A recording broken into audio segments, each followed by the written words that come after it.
Il y avait une fois, dans le même palais... Oui bon non mais là on va dire que c'est un palais. Un singe et un perroquet. Et c'était entre les deux bêtes d'éternelles discussions sur leur mérite personnel.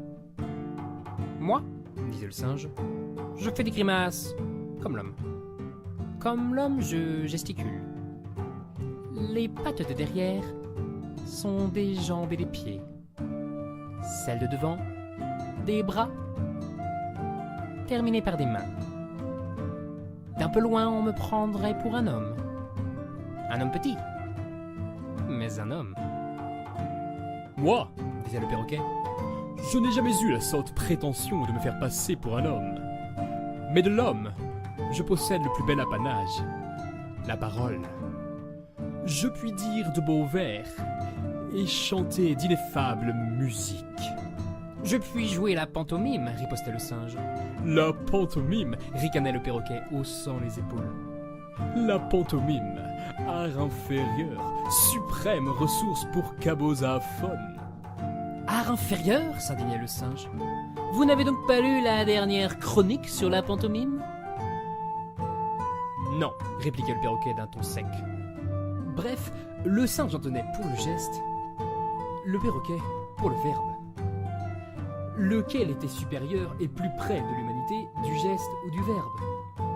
Un jour, la querelle prit des proportions démesurées, et nos deux animaux furent bien près d'en venir aux pattes. Par bonheur, ce scandale fut évité grâce à un trait d'esprit de notre singe, lequel eut le dernier mot. Vous grimacez, moi je parle. Répétait le perroquet pour la millième fois. Tu parles, s'impatienta le singe. Eh bien, et moi, qu'est-ce que je fais, espèce d'imbécile? Depuis 1 heure que nous sommes là à discuter bêtement. C'est pour le coup que le perroquet eut le bec cloué.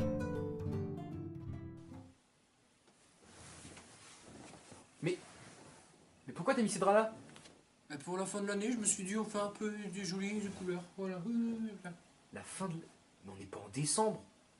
Et là? Mais... Bon, vas-y. Savez-vous ce qu'est un compteur? Oui, en général, on appelle ça une calculatrice.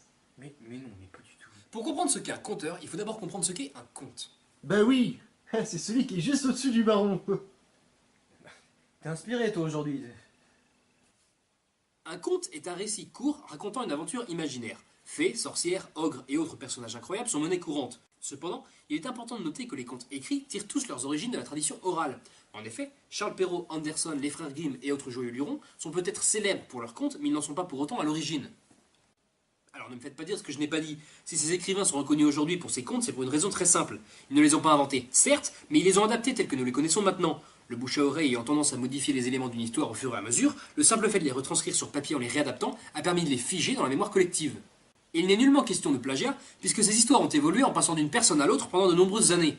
Recopier mot à mot l'œuvre d'un autre sans même prendre la peine de s'y impliquer un peu, oui, ça aurait été du plagiat, n'est-ce pas, messieurs? Cependant, ce qui nous intéresse, nous, aujourd'hui, c'est cette origine. Bien avant l'invention de l'imprimerie, les contes, légendes et histoires étaient racontés par un type de personne en particulier que l'on appelait, et que l'on appelle toujours, les conteurs. Parce que oui, conteur est un métier qui existe toujours de nos jours. Et contrairement à son nom, le conteur ne s'arrête pas uniquement à la narration des contes. Légendes, fables, récits et autres font aussi partie du répertoire aussi large qu'impossible à déterminer précisément du conteur. Que dire de plus? Non mais, tu rigoles là j'espère. Bon, explication courte, je veux bien. Faut peut-être pas exagérer non plus. Non mais ce que je veux dire, c'est que je ne peux pas continuer ma définition du conteur. Ah bon? Et pourquoi? Je sais pas, je pourrais vous lire banalement une définition dans un dictionnaire. Ouais, le dictionnaire. On va faire une expérience. Je vais prendre un dictionnaire et je vais vous lire la définition qui s'y trouve. Le petit Larousse illustré des années 2000. Conteur. Personne qui compte, qui se plaît à compter, narrateur. Et maintenant, compter. Rapporter un fait, un événement, en faire le récit, raconter. Et Maintenant, voilà la définition que l'on peut retrouver sur le dictionnaire en ligne Larousse. Conteur. Personne qui compte, qui se plaît à compter, narrateur. Bah, l'impression de déjà vu. Et comme me l'a enseigné un prof de maths, afin de s'assurer de la véracité d'une théorie, il est important d'effectuer au moins 3 tests. Et c'est ces mots-là exactement? Pas du tout.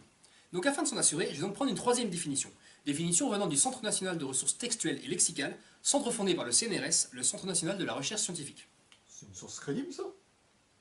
Un minimum. Conteur. Personne qui compte quelque chose, qui a l'habitude de compter. Et du coup, compter, faire le récit détaillé d'un fait. Bah, cherche définir, Panquier. Définir. Énoncer la nature, les qualités, les propriétés essentielles de l'être ou de la chose que le mot désigne. Donner sa définition. Et du coup, tant qu'on y est, définition, fait de déterminer les caractéristiques d'un concept, d'un mot, d'un objet, etc. Ensemble des propriétés essentielles de quelque chose. À moi maintenant. Cherche hippopotomonstrosesquipédaliophobie. Alors, tenter de définir au maximum le métier de compteur signifierait tenter de faire rentrer le compteur lui-même dans une case. Quoi? Si vous demandez à plusieurs personnes de vous expliquer ce qu'est une table, vous aurez sensiblement les mêmes réponses. Un meuble à pattes pouvant avoir plusieurs formes, rond, carré, rectangle, sur lequel on peut poser des objets, manger, etc. Si vous demandez à plusieurs personnes ce qu'est un compteur, vous aurez des réponses beaucoup moins catégoriques. Mieux encore, si vous demandez aux compteurs eux-mêmes de définir leur métier, vous n'aurez jamais la même réponse. Tout simplement parce que chaque compteur a sa propre façon de voir les choses. C'est un raisonnement qui fonctionne avec tous les métiers artistiques. Pourquoi? On va tenter une deuxième expérience. Je vais vous poser une question. Vous allez essayer d'y répondre sans même y réfléchir. D'accord? Vous êtes prêts? Qu'est-ce que l'art? Toutes les réponses vont être différentes. Tout simplement parce que chacun a sa propre vision de l'art. Tout comme chacun a sa propre interprétation d'une œuvre d'art. De temps en temps, les avis vont s'accorder, mais parfois, ils vont diverger. Oh, oh, ça fait beaucoup de pommes à ramasser, ça. Chacun se faisant sa propre interprétation de ce qu'il voit, entend ou même ressent. T'as pété un câble, là. T'es parti loin, très loin. Et le compteur dans tout ça? Bah ouais, hein. C'est qui va le relever? J'y arrive, j'y arrive. Conter une histoire, ce n'est pas simplement la raconter du début à la fin sans même s'y impliquer.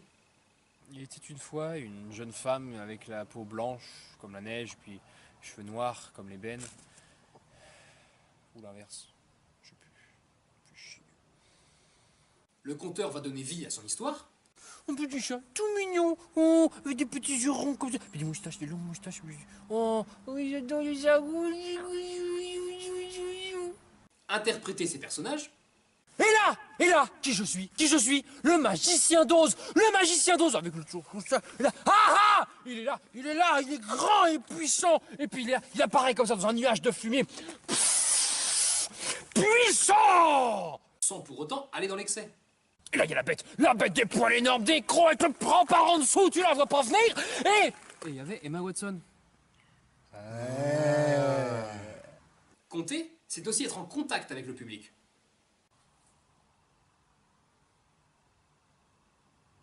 Le conteur va adapter son histoire selon le public présent. Il y avait 40 qui étaient les voleurs, 40, 4 fois 10, 40 les voleurs. Je suis pas sourd. Qu'est-ce qu'il dit? Et c'est ça notamment que j'entends par donner vie à une histoire. Dans la bouche du conteur, l'histoire va évoluer au fil du temps. Comme les réactions du public sont en direct, le conteur en profite pour s'attarder sur certains passages, voire en passer d'autres un peu plus rapidement. Et petit à petit, L'oiseau fait son nid. l'histoire va prendre une nouvelle forme, une nouvelle dimension. J'ai rappelé au tout début que les contes se transmettaient oralement. Et il faut savoir que le métier de conteur est l'un des plus vieux métiers du monde du spectacle. Et de public en public, de conteur en conteur, d'époque en époque, une histoire a largement le temps de se métamorphoser. Prenons un exemple simple et connu de tous, Cendrillon. Si vous vous y connaissez un petit peu en conte, vous vous dites que Cendrillon a été écrit par les frères Grimm en 1812. Il se trouve que c'est une réadaptation de Charles Perrault, publiée en 1697. Vous le saviez déjà? Mais saviez-vous que la version de Charles Perrault est une retranscription, entre autres, du conte La Gatta Cenerentola de Giambattista Basile, publié dans le Pentamerone entre 1634 et 1636. Quel accent. Eh bien, tout ceci ne sont que des réécritures de nombreux contes oraux qui ont traversé le temps et dont l'un des plus anciens raconterait l'histoire de Rhodopis, une jeune esclave grecque qui se marie avec un pharaon après qu'elle ait essayé une sandale. Tu le vois le rapport là? Vous l'aurez compris, être conteur ce n'est pas seulement raconter une histoire, c'est transmettre ces histoires afin qu'elles puissent continuer à vivre au travers des siècles. La prochaine fois que vous verrez une personne raconter une histoire à quelqu'un d'autre, soyez attentif, on ne sait jamais. Vous assisterez peut-être à la transmission d'une histoire vieille de plus de 2000 ans. Ou une énième blague de beauf. Ah ouais, d'ailleurs, tu connais la différence entre une femme et un bâtard?